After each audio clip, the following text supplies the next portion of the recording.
seni böyle güzel yetiştiren anaya çok görmesin balam. Teşekkür ederim.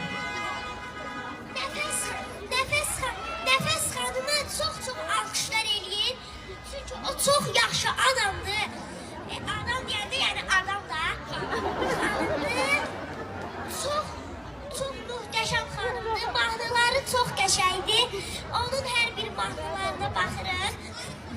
Televizorumuzda. Çox ama çox dünyanın ən çox alqışlar gəlsin Nəfəs xanıma.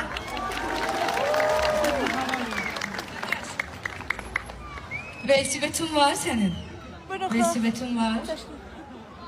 Yoktu. Vesibet alak mı bu bakışın? Alak mı? Sen gidersen o eminin yanına nömre verirsen ora.